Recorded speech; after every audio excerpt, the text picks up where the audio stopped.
It's Friday, and that means it's now time for The World This Week in partnership with the Daily Beast. And joining us on set this week, Craig Kapidas, contributing editor to the Daily Beast. Thanks for being with us. Alongside Vivian Walt, Paris correspondent with Time magazine. How are you doing? Really good. Fantastic. Also joining us via video link is Patrick Smith at the studio in London. He's editor-in-chief at the Africa Report. Greetings. And in Istanbul, Barzo Daragahi, international correspondent at The Independent. Thanks to you also. Thank you so much. Now, we begin this edition with a look at the latest on the ground in Ukraine. And of course, the frontline town of Bakhmut is leading the agenda, dubbed the meat grinder for the extremely high number of battlefield casualties by both sides. Kyiv pledging to hold on to the fortress town for as long as possible, but has now given hints of a tactical withdrawal. Meanwhile, the head of the Russian Mercenary Wagner Group has said his forces have practically encircled the town, one of the last major holdouts of the Donetsk region. The noose is tightening around Bakhmut. That was the gist of the message conveyed by the founder of the Russian paramilitary group Wagner. In a video released on Friday, he directly addressed the Ukrainian president. There is only one road left for the Ukrainian forces to leave the city. The pincers are getting tighter. They fight, but their days in Bakhmut are numbered. 1 or 2 days. Let them leave the city. Bakhmut is practically surrounded. The video then purports to show 3 captured Ukrainians, asking to be allowed to go home. Should Bakhmut fall, it would mark Moscow's first major victory in half a year. For months, Wagner has spearheaded the assault on the city, which was once home to around 70,000 people. Now, most of the population has left. Some have fled to territory that's now under Russian control. Here at this shelter around 2 hours south of Bakhmut, Donetsk separatist leader Denis Pushilin spoke to people who'd recently left the city. This family says they were evacuated by Wagner fighters. We were waiting for the evacuation because we didn't want to go to Ukraine. We wanted to go to Russia. They waited and it happened. We waited in the basements. The Ukrainian army's hold on the city now seems more tenuous than ever. Early on Friday, the commander of a Ukrainian drone unit inside Bakhmut said that he'd been ordered to withdraw. So, Viv, looking at this story, I mean, both sides have thrown an incredible number of bodies at this conflict. I mean, why, for example, from the Kyiv side, has it been so important to hold on to it? You know, I'm not sure if it was initially so important, although everything, as President Zelensky says, is important. Every inch of ground is important to hold. But in a way, it was Russia that focused on Bakhmut and made it, I mean, it's a town of 70,000 people. It's a pinprick on the map of Ukraine, a town that probably none of us had heard of a year ago. And yet it became a kind of testing ground for Putin, who desperately needs some win of some kind, and decided that he was going to basically throw everything at it. You talk about bodies. I mean, actual dead bodies on both sides, aplenty, in the fight just for this one tiny town. It doesn't have necessarily much more strategic advantage than many other towns in eastern Ukraine, but it became the one thing in which Putin could say, I took back territory. And presumably within the next day or two, that is actually what we'll hear. Mm-hmm. Craig, Viv says that it's a testing ground for Putin, but also, almost as importantly, for the Wagner Group, which is trying to prove itself in this conflict. Oh, absolutely. Look, our reporter, our Daily Beast correspondent there right now, Anna Conkling, she wrote a cracker of a story from the front with what we call a power lead. She said, the wrath of Russia's army is on display in Bakhmut. And boy, does that tell the story, because, you know, Viv's talking about strategy. Putin's strategy is brutality, brute force. He doesn't want to leave the Ukrainians anything but their eyes for weeping. This is what he intends to do. You watch Russian television, they're talking about assassinating Zelensky as soon as possible. We decrypted some internal Kremlin texts today at another story we wrote. Frightening stuff internally. At all costs, destroy Zelensky, assassinate him. So this is brutality. The old rules of war, they don't apply here with Putin. But talking about the old rules of war, they are definitely still playing by a certain playbook that goes back all the way to the Second World War, where it's victory at all costs, even if it does mean throwing body after body after body into it. You're absolutely They don't have a respect for life in the same way. That's the old Russian playbook. Exactly it. Now, I'd like to come now to Istanbul, where Bazo is standing by for us there. We were talking about the Wagner Group, but this has also exposed divisions between the Wagner Group and the regular forces of the Russian army. Yeah, I mean, this has been an emerging story for some time. The tensions between Wagner Group, its leader and its charismatic and politically ambitious leader, as well as his adjutants competing against other elements of the Russian elite and the Russian military elite, trying to outdo each other, trying to win Putin's favors. But look, you know, in a way, it doesn't really matter who gets the victory here, at least as far as the West is concerned and Ukraine is concerned. The bottom line is that after fumbling for months and failing for months, Russia as a nation has pivoted to a very aggressive war footing.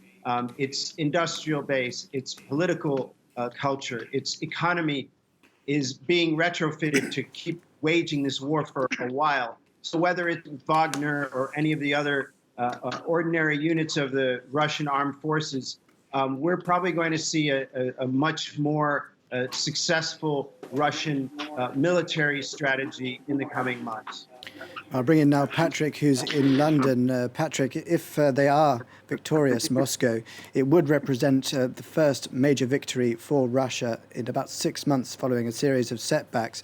But other than that, would there be any real advantage to capturing Bakhmut? Well, I think there are a number of battles being fought out here, and they're not all on the battlefield. As was said, you know, this is an opportunity for Prigozhin to prove the worth of the Wagner forces. And if you recall, in recent weeks, he's put a lot of the Wagner commanders out in the media, making the rudest comments about Gerasimov, the head of the Russian armed forces, calling him a faggot, in fact. That was one of the quotes that came out. That said, I agree that there's very little strategic importance in this city by itself. But of course, to the west, you've got places like Kramatorsk and Slovansk that are critically important. And I think it's really important for Ukrainian morale that it does its best, that the forces do their best to hold on to this place. And even if they lose it to the Russian forces in the next few days, they're going to continue to bombard it and to make it very difficult for Russia to keep hold of it, because they realize that it could be some sort of platform to move further west. I mean, essentially, the Ukrainian war aims remain the same. They want to drive a wedge between the Russian-held territory around Donetsk and further south, the bridge to Crimea, and they want to cut Crimea off from the Russian mainland. So any more territory taken by the Russian troops is bad news for Ukraine. So I think so on many levels, I think on a military level, it's got an importance because of the cities to the west, but also a kind of a morale importance in terms of the morale of the Ukrainian troops, but also for Putin's own political cred. He's got to come up with something. He was talking about a big spring offensive. That clearly hasn't happened. So he'll use Bakhmut as an example of the beginning of turning it around from the Russians, I guess. And also in Istanbul, I'll bring this back to you. Patrick there speaks about the battles being fought elsewhere outside of Bakhmut. And recently we've had a relatively new development within this conflict now in its second year. Russian President Vladimir Putin saying Russia has been hit by what he called a terrorist attack in the southern Bryansk region bordering Ukraine. He's vowing to crush this group, he says, that had fired on civilians. Kyiv denying, though, that it has been carrying out any such assault. Now, if this were the case, would this not be the first attack on Russian soil as it was before the conflict broke out? I mean, we're not sure what this is, and there's a lot of ifs and caveats, as you pointed out. But I'm not sure if it would be the first. There's been a lot of strange things happening in Russia. Things blowing up even in the far eastern Asian region of Russia that have been plausibly denied as operations by Ukrainian or pro-Ukrainian forces. But this particular attack, it does not appear to bear the signature of the types of attacks that have been attributed to Ukraine in the past. So we're going to have to be really careful on assigning blame and going forth with analysis on something like this. Craig, what would you add to that? Well, I'd say pay no attention behind the curtain there. And I would go to our colleague Patrick, who knows Africa better than anyone I've ever spoken to in the trade, and point out that this war in Ukraine is not just set in Europe. Wagner Group is working in Africa, overtime, raping, pillaging. Patrick knows better than anyone the extent of it. And I think that one of the things that we all forget about is the global nature of this war. And it's going to continue in that respect. So this is just not about Bakhmut. Putin can lose as many bodies as he wants to. The Russians don't care. They'll just throw flesh at them. How much longer the West and Ukraine can put up with it without the weaponry to fight back?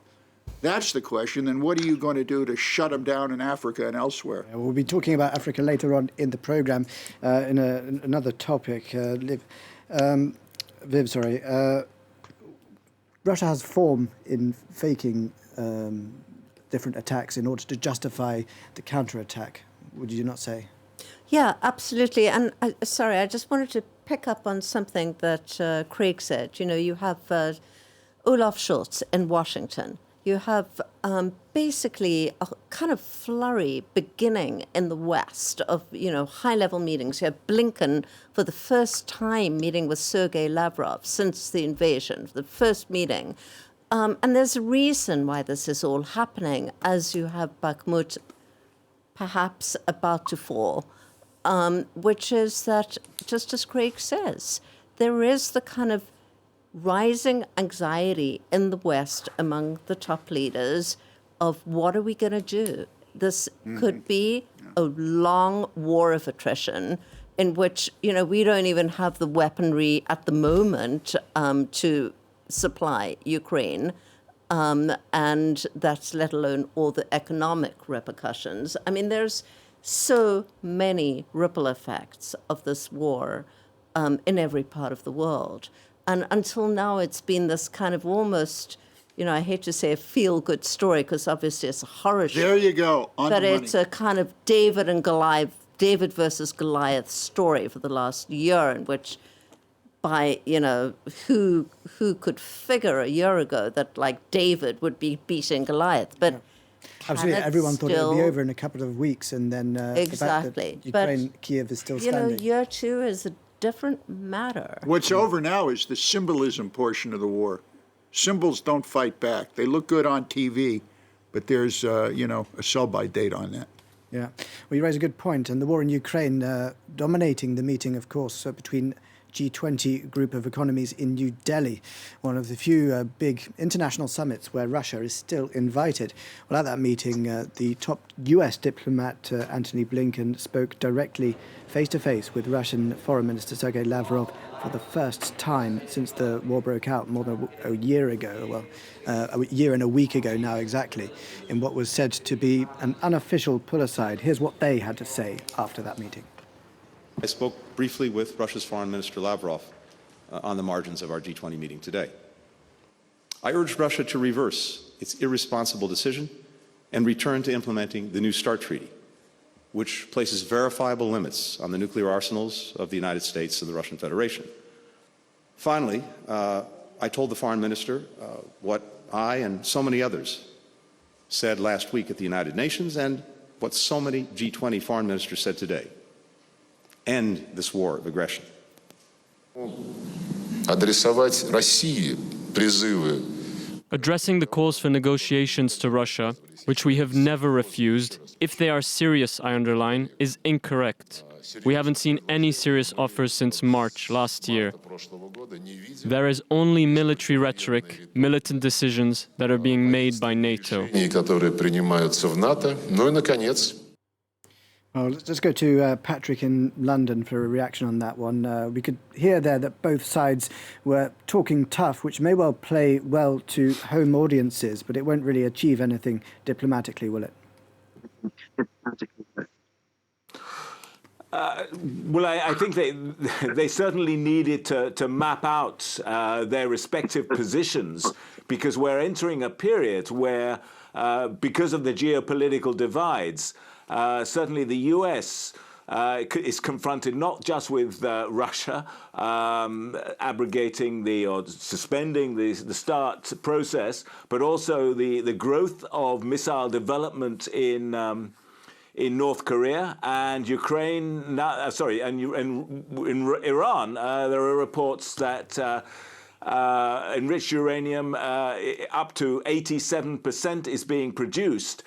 So I think there's a growing concern that partly as a result of the geopolitical tensions and the complete sort of bifurcation of international relations triggered by the Ukraine war, the US no longer has an interlocutor in Moscow on these issues. So I think there's a real concern on both sides about sort of a nuclear escalation in terms of at least nuclear arms capability around the world. Now, Craig, let's come back to what you were saying, as I've got this noted down as well. The war is bad for everyone in terms of global food supplies, in terms of energy prices, everything. Have either side got an end game in mind, do you think, or is it just keeping on throwing weapons until someone gets the upper hand? I certainly don't see an end game. Everyone might disagree with me. The Russians are not going anywhere. As I forgot, maybe it was Patrick who said it, you know, they've rejiggered their economy into a war economy. They're hoarding food, even though the price of cabbage and kasha has gone up. We just wrote about, you know, that. They are going into what they call patriotic economy in Russia right now, and they're not going to give up. And let's assume for the moment that Putin is taken out of the picture and his cronies are taken out of the picture. You're still looking at a long-term mess over there. So I do not see this ending certainly by the end of this year. Viv? What a thought. But it's very hard to know what the kind of exit is. The Ukrainians are still saying they will not basically end this war until they retake Crimea. And you can see Western leaders stopping well short of that. But, on both sides, I think, given what's happened this past year, there doesn't seem to be any exit strategy. Well, as we speak, the German Chancellor Olaf Scholz is set to be arriving in the next in about half an hour or so in Washington for his first visit in more than a year. The pair are expected to be showing a united front when it comes to supporting Ukraine, as Vladimir Putin warns against providing any more arms to the nation. Well, on that, United States and Germany, they've been largely walking in lockstep when it comes to the war in Ukraine. Can we expect them to continue? Do we see any differences in what they want for the conflict? You know, I think they are in lockstep, but their realities are so very, very different. If you are Olaf Scholz, the war is on your doorstep. I mean, you can drive to Kyiv from Berlin.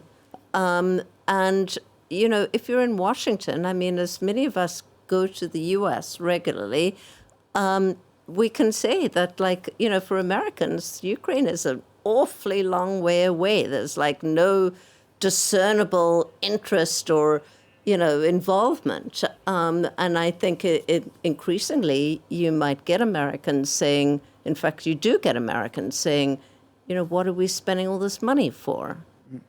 Bozu, let's come to you now. The war in Ukraine has forced Germany to drastically rethink its defence strategy. It was unthinkable 12 months ago that it would be sending its battle tanks into Ukraine, which is now set to happen. What can we expect from them now?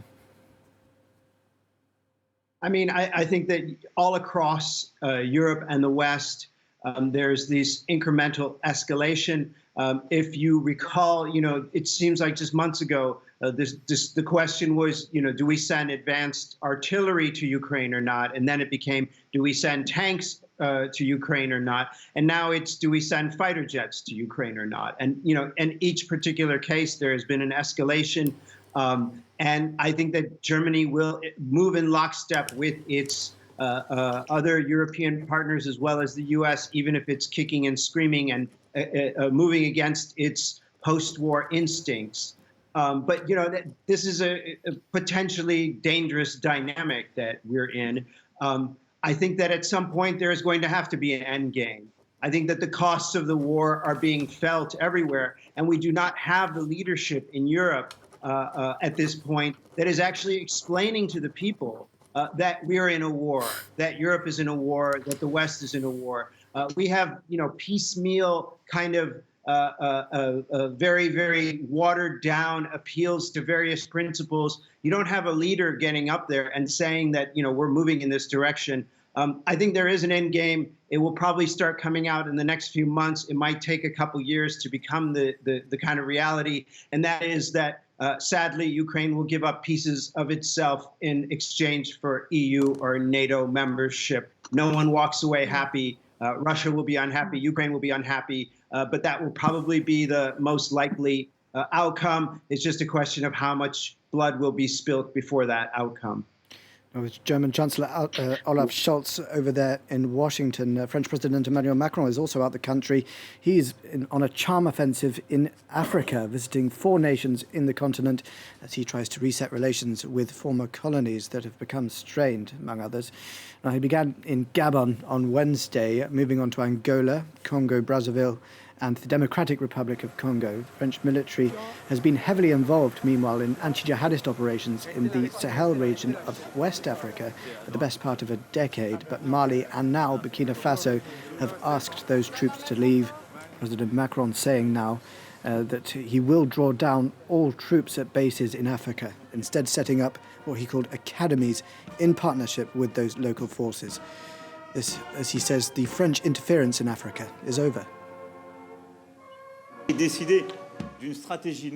decided on a new strategy for all our military bases in Africa. Maritime piracy is intensifying, illegal gold pannings multiplying, environmental crimes linked to drug trafficking in the region, and the terrorist movements that we know about in the Lake Chad region are present and threaten the stability of the country and all the efforts that are made. So we have to redefine our needs and adapt our presence. That's the French president speaking at the start of that trip in Gabon. Now, I'll bring in, first of all, Patrick Smith on this. Patrick, French interference in Africa is over. Yeah. Couple of stats. This is Emmanuel Macron's 17th visit to Africa since he came to power in 2017. I don't think any other European head of state or even head of government has been to Africa in more than a couple of times in the past 5 years. That is, you know, in terms of consecutive visits. I mean, that's the first thing. Macron is, an extreme frequent flyer to Africa. I mean, that's the first thing. The second thing is he's the first French president to have been born after the end of European colonialism in Africa, the great sort of liberation decade in Africa, which is in the 1960s. So he considers himself very much to be a post-colonial president. And like virtually every other modern president, I mean, using the term advisedly, but say since the turn of the century, since 2000, one of the first things Macron did when he came to power was to say, I'm against Francophrique, and I'm going to make sure that policy dies.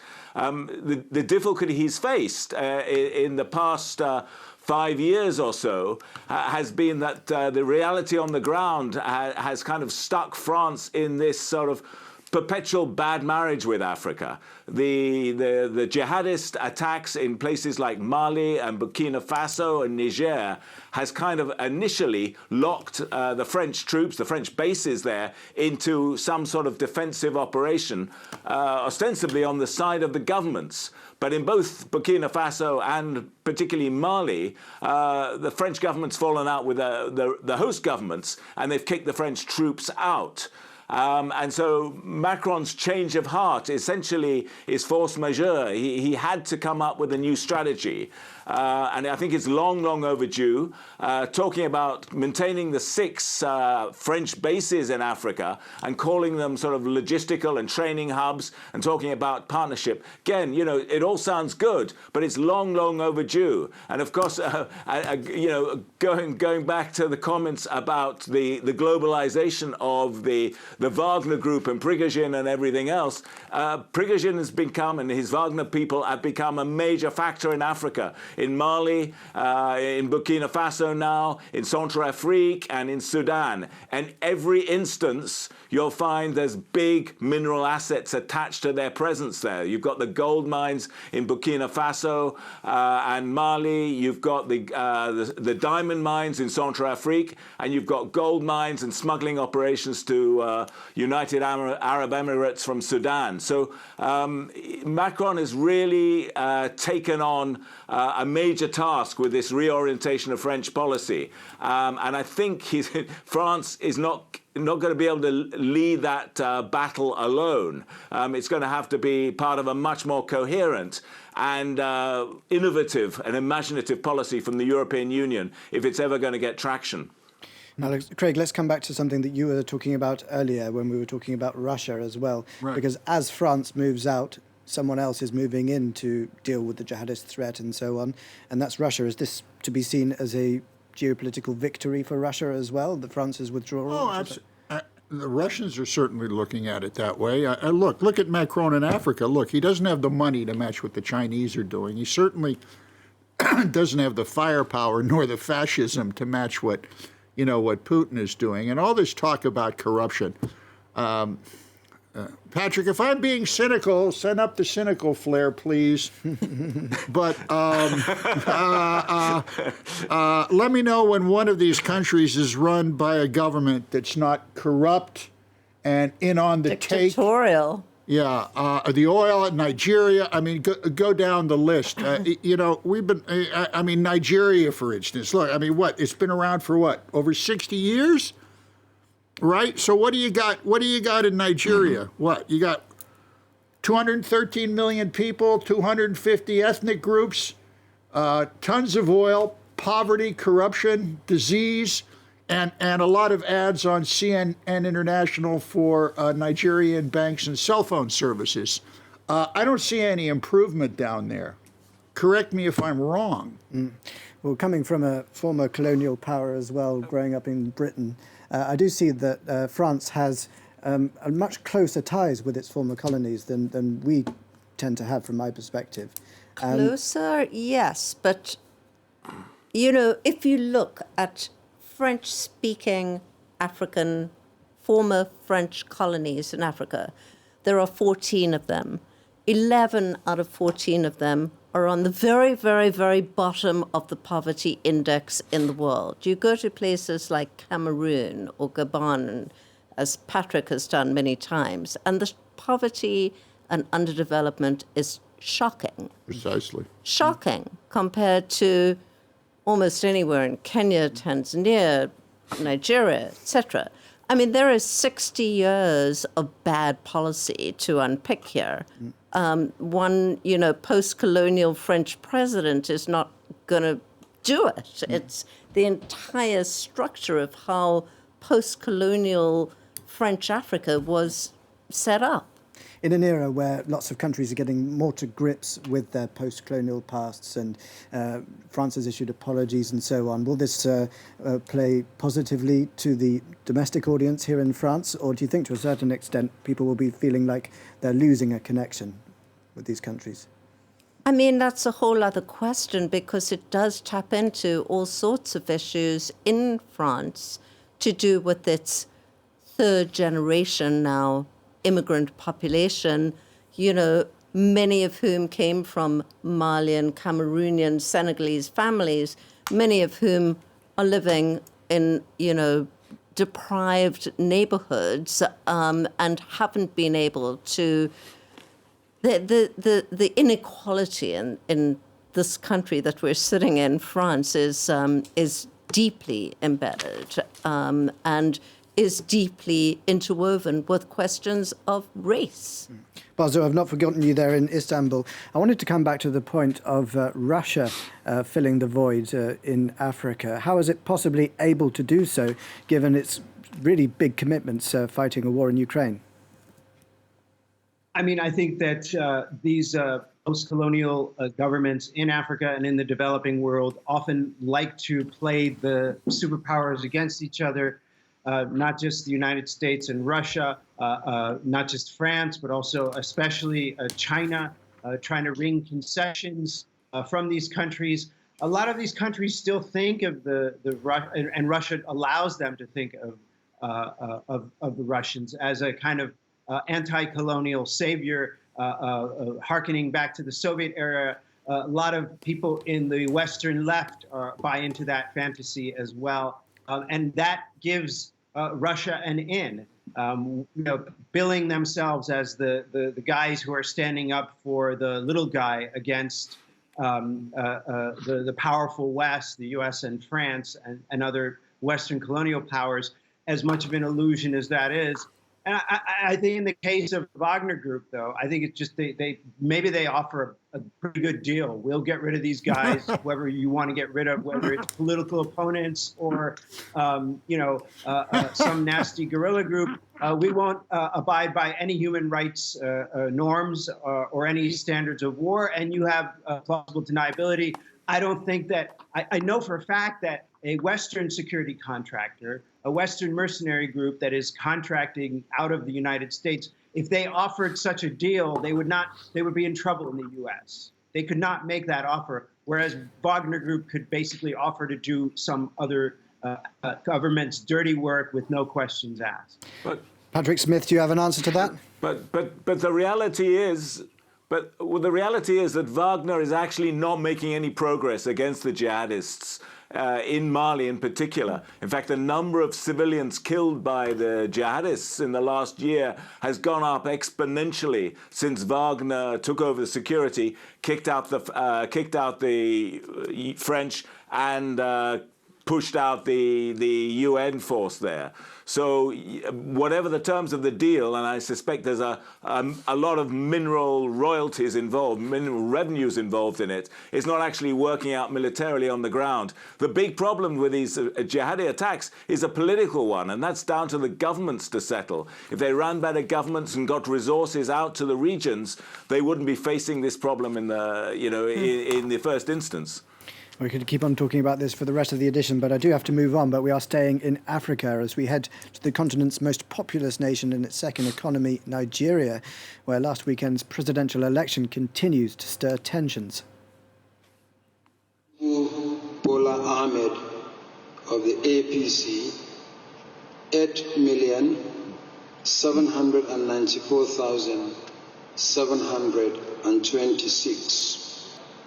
Tinubu Bola Ahmed of the APC, having satisfied the requirements of the law. Isolated violence. The two main opposition challengers have said the result was fraudulent and vowed to challenge it in court. 6 opposition-led states have already asked the Supreme Court to declare the outcome invalid.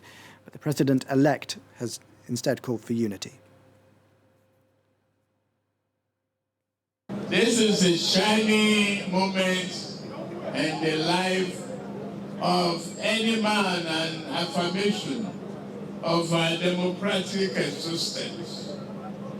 I take this opportunity also again to appeal to my fellow contestants to let us team up together.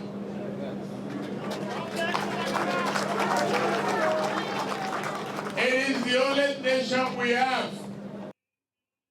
Well, there's little chance of any of the opposition supporting Tinubu as it stands, however. Officially placing third, the Labour Party candidate, Peter Obi, says that he wanted to prove to Nigerians that he had the most votes. This election, as you know, did not meet the minimum standard expected of a free, transparent, credible, fair election.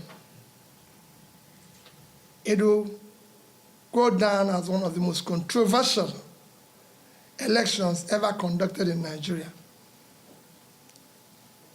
The good and hardworking people of Nigeria have again been robbed.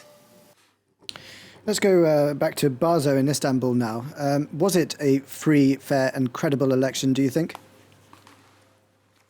I think that there's a lot of questions, and I think that in assessing whether an election is free or fair, the first thing you do is see whether the opposition has embraced it. At least some of the opposition has embraced it, and you see that no, the opposition has not embraced the election. Whether I don't know enough to say whether there was actual cheating or whether there was unfairness in the run up to the election. We know that Peter Obi was favored to win in the polling, and somehow in the end, the incumbent won, and that always raises questions. So I will defer to others on whether it was actually free and fair. Patrick, what do you think? Do you think this was a fair election? Do you think it will stand? No, I think it was a deeply flawed election in many, many ways. I think there were sins of omission. That is to say, the National Electoral Commission had a very sophisticated form of digital reporting, which involved getting the signed results by all the parties in each of the 177,000 polling stations, getting those recorded digitally on their phone cameras, and entering that into the INEC recording devices, which would then transmit those images to the collation centres, both within the region and nationally. So there was a digital check on all the results being entered into the system, and everyone that was participating in those elections, all the party agents, would have a copy of that. And that was the fail-safe. Now, somehow, the technology didn't work in perhaps as many as half of the polling stations. And a lot of the opposition candidates think that's some kind of sabotage. So I think there's a sin of omission in terms of getting the technology to work. it fails so systematically, it looks like it's deliberate. And I also think in some cases there were sins of commission where the foot soldiers of the Independent National Electoral Commission actually worked hand in glove with members of the ruling party for which Bola Tinubu stood to actually move polling stations at the last minute, close them down, keep out voters in opposition areas and all the rest of it. So there's a lot of issues to be debated in the forthcoming hearings at the Supreme Court. So both the two main opposition candidates, Atiku Abubakar and Peter Obi, are taking their case to the Supreme Court, and we'll see how those judges assess it. But I think this time may be different because they have a lot of digital evidence to base their conclusions on. Now, we've been hearing, Craig, that there was a very low turnout for this election in particular. Why do we think this is? Because is anything really going to change there? If after over 6 decades, one of the richest nations in the world, oil-rich, mineral-rich nation, if what we just saw in the videotape is what you have after over 6 decades. Hello, Lagos, we have a problem. Well, let's talk about some of those issues. We've got a cash shortage. Well, you got the pollution down in the Delta, which is something years ago I covered, and that certainly hasn't gotten any better. Look, the Western oil companies, energy companies, mining companies, they went into these countries to make deals with the locals. I mean, I even wrote a book on the bribery that went down in Nigeria years ago with during the oil trade, middlemen. It's an old story. It's a long story. But, you know, everyone had their hand in everyone else's pocket. And I don't see that stopping. And it really is shameful for the Nigerian people. I mean, think about how wealthy this country is. Energy wealthy it is. The number of smart people who live there, the young people, I don't care who wins the election. I do not, based on its history, see any of these people doing anything to end this long-term trend of rampant corruption, pollution. It just goes on and on and on. Is there a solution? I don't know. Now, in a positive sign, at least, Muhammadu Buhari, the former president, did step down after his second term. Do you think that's a positive thing to take from this, or are you equally as cynical? No, I'm as cynical as Craig. And when you talk about low turnout, I mean, I have not seen the breakdown, I'm sure Patrick has, but think about being a young Nigerian. This is something like 3/4 are under 25 or something like that in a population of 200 million. This is an extremely young country, the most populous country on what is a very, very young continent. You're born and raised in Nigeria, and here you are in your 20s, and you can vote for a new president. How cynical are you going to be when basically the end result is you have this old guy and part of the old guard taking power in what, you know, for the next several years in what is basically, as Patrick says, a deeply flawed process. I mean, why even bother to go out to the polls? Patrick, any last word from you? Anything positive to take from this vote? Well, yeah. Well, just on the figures, just to show you the enormity of the betrayal this election represents. 93 million people registered to vote in this election. Of that figure, 87 million picked up their biometric voters' cards, which meant queuing for long hours in hot, unventilated local government offices. So there's a sacrifice there just to get your voter's card. Now, for some reason, the turnout fell to the lowest ever for 30 years. I mean, you know, there've got to be some big questions asked about how that happened. And out of that 87 million people who had those voters' cards, Tinubu got about 10%.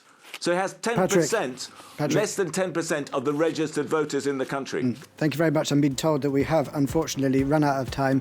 There's the World This Week here on France 24. Do stay tuned for more world news coming up.